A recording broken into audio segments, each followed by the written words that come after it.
Good morning and welcome to another edition of Preaching and Preachers. Today's subject is why your sermon died. But before I begin today, let me again express my condolences to the family of Dr. Wilma Johnson and to that congregation on her passing. Dr. Johnson will be sorely missed. Amen. Today's subject is why your sermon died. We've all had the occasion when we preached a sermon that we had preached before, it went really well, and we were wondering what happened. What happened to this sermon? Well, one of the things that you will learn after you preach for a while is that, especially when you go out preaching, there can be things going on in a congregation that you know nothing about, that have nothing to do with you, and they cover the entire preaching moment. They color it, the entire preaching moment. And so the people were not listening to you. They were focused on church issues. That's why I tell preachers, before you go and preach at another church, talk to the pastor or the interim pastor. Find out what's going on in the church, what he or she is trying to do in the church. So, it's not always about you. So please be aware of that. Now, to the typical reasons that sermons die. Number one of the main reasons that sermons die is because you did not use colors, sounds, details in your sermon. It was a dull sermon. So for instance, if you described in your sermon an automobile accident that occurred, tell us the color of the car. Tell us the sounds and sights as the accident was occurring. Let us know if someone was hurt, how they acted, what they said. Were they sad? Were they frightened? Were they totally upset? Give us the sound, sights, colors, details. All sermons need sound, sights, and colors. So after you finish writing your sermon, go back and meticulously count to yourself, how many colors do I have in this sermon? Are there any reds, greens, black, blues, not just black and white? Colors, detail, was height given? Please be descriptive. Those things help a sermon live. The second reason that sermons die is that we are predictable. Especially for those who preach every single Sunday, you can become predictable. You don't mean to become predictable, but it can very easily happen. Dr. Fred Craddock in class used to always tell us that the best baseball pitchers were good because they were unpredictable. So they didn't try to throw a fastball every time. Sometimes it was a changeup. Sometimes it was a slider. Fastball. Make sure that you change it up. Don't give people 3 points and a song or your testimony at the end of every sermon. People will see you coming and they will tune you out quickly. They will hope that the choir sings well and they will leave. So stop being so predictable. One of the things that I started doing about 5 years ago was actually using mimes in my sermons on the road. I would get in touch with artists, and after I finished preparing the sermon, I would send it to them, we discuss it, and they would actually accompany me in the pulpit and mime portions of the sermon. Trust me, I always managed to keep the attention of those who were listening those sermons went well. Try something different. Perhaps you need to bring a prop with you into the pulpit. Just switch it up sometimes. Stop being predictable. People need more than 3 points and a celebration or a close. Another reason, and this is very true for preachers who preach every Sunday, another reason that so many sermons die is that the preachers need to be regenerated. They are tired. They're not feeling good about where they are in ministry. The church isn't moving. They may be in a contentious moment with their leadership, or they may have troubles at home, personal issues. And so you need to regenerate. You really, really do. We can't, as preachers, especially pastors, just run and run and run and preach and preach and preach and believe that our energy will maintain. So how do you regenerate yourself? How do you regenerate yourself and get your energy back for preaching? Number one, exercise. You need to exercise at least 3 times a week after you speak to your physician. You've got to get your energy level up. Second, sometimes you just have to step away from everything and everyone. Leave the city and just go and relax. And leave your cell phone somewhere that you can't answer it. You need to regenerate yourself. And if maybe you can't get out of town, go to a hotel and enjoy a great massage and a great meal, or go hear a great jazz show.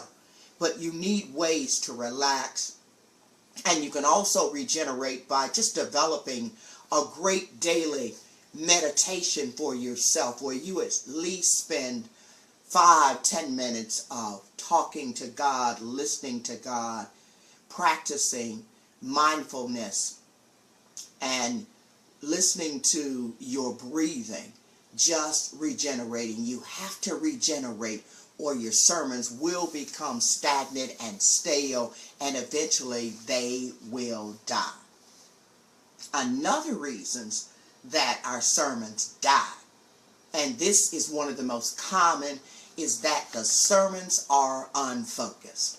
The biggest problem in preaching, I don't care if you're white, black, Latina, Asian, I don't care what faith community you are a part of, if your sermons are unfocused, they will die.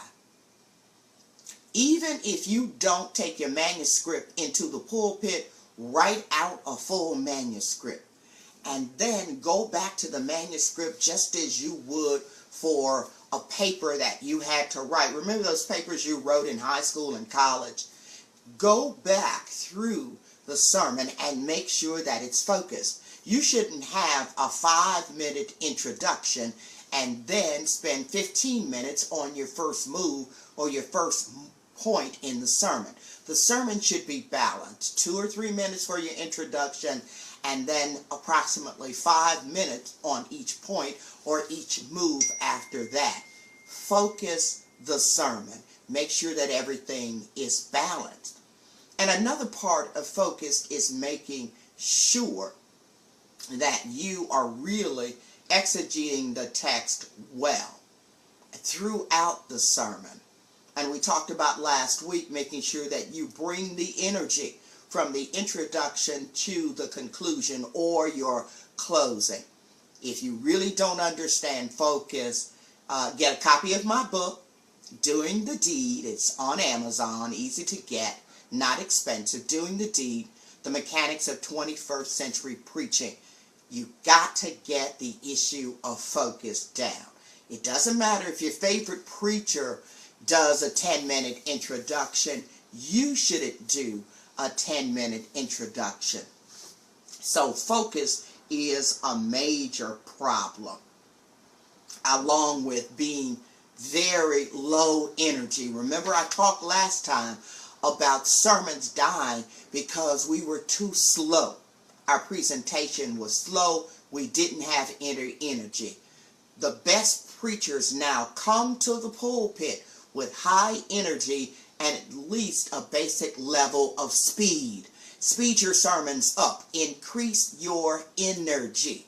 Don't expect the people in the room, the choir, the praise team, the deacons, your officers to always provide you energy. You have to bring it with you. Make sure that you're high energy. Another reason that our sermons die is that they don't have stories and illustrations. It is just unbelievable how many preachers preach week in and week out and rarely use stories and illustrations. Jesus used stories and illustrations. If Jesus did it, we should do it. Maybe you're saying to yourself, but Dr. Simmons, I am not a good storyteller. I'm not good with illustrations. For God's sake, they're all over the web. They're in books. Buy a book of illustrations of stories and learn to be good storytellers with details and specific. People love stories. The best shows on televisions have good plot lines. They're great stories. So learn to put stories and illustrations in your sermons.